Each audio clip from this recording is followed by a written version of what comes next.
One battle decided the future of Europe.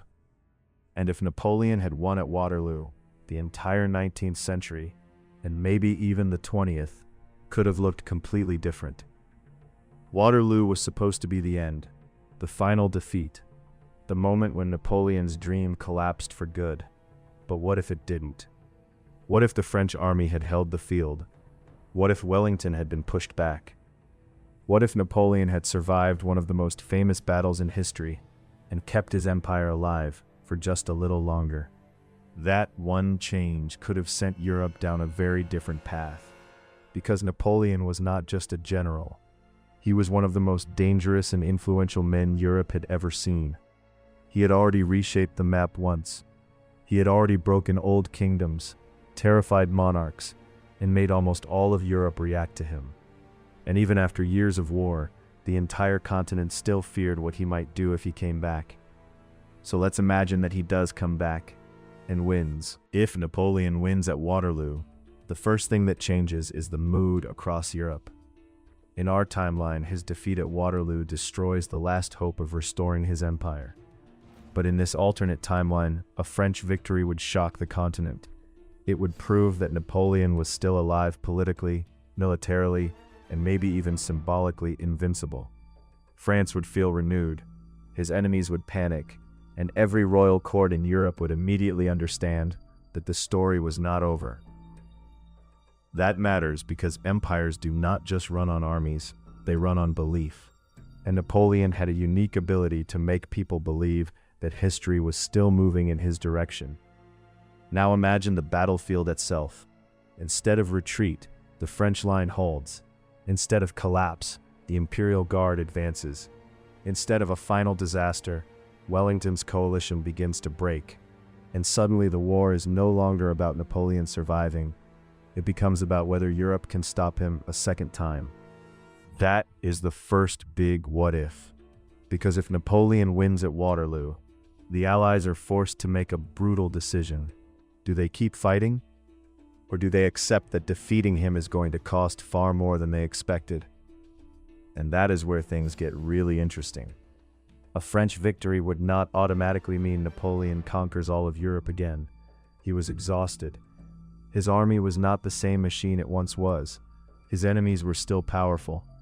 But a victory at Waterloo would give him something even more dangerous than territory: time.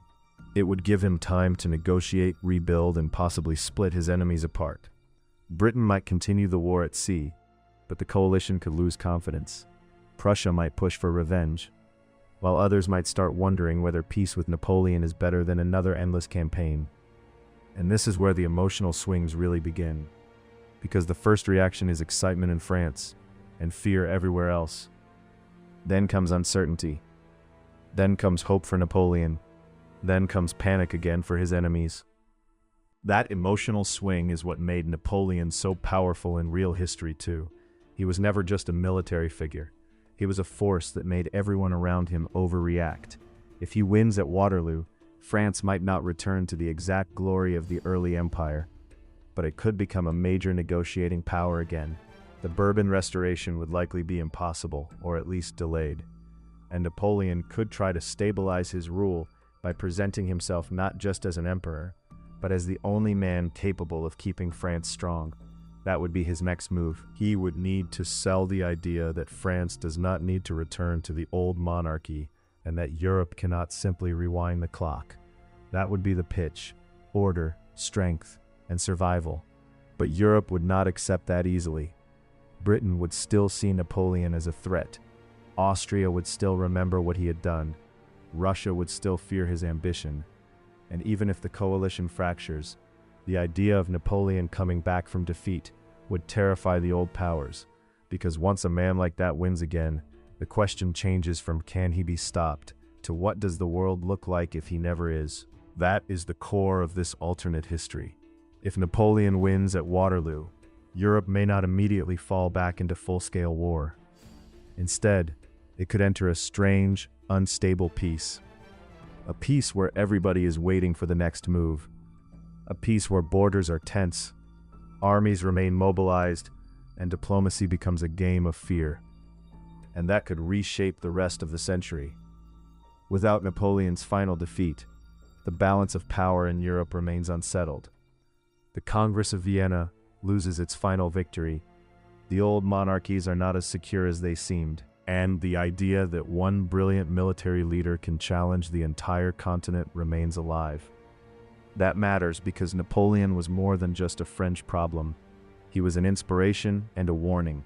If he wins, later leaders across Europe may study him differently. Some may fear him, some may copy him, some may dream of becoming the next man who bends Europe to his will.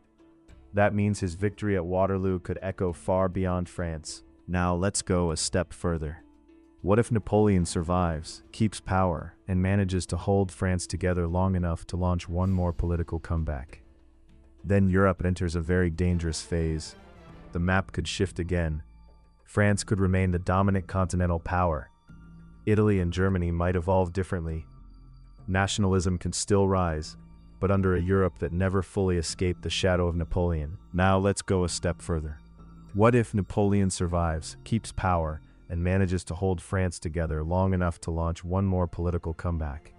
Then Europe enters a very dangerous phase. The map could shift again. France could remain the dominant continental power. Italy and Germany might evolve differently. Nationalism could still rise, but under a Europe that never fully escaped the shadow of Napoleon. That alone could change the century, because the 19th century was built on the idea that Napoleon had failed and Europe had restored the old order. If he wins at Waterloo, that idea collapses. Maybe there is no clean victory for the old monarchies. Maybe Europe stays more militarized for longer. Maybe the next great conflict arrives earlier. Maybe the continent remains trapped in the same cycle of revolution, war, and reaction. And here is the final twist. Napoleon winning at Waterloo would not necessarily create a better world for France. It might just create a different kind of danger, more pressure, more wars, more instability, more fear from the rest of Europe. Because the same man who could unify a nation could also drag it deeper into conflict. So would Napoleon have built a stronger France? Possibly. Would he have reshaped Europe again?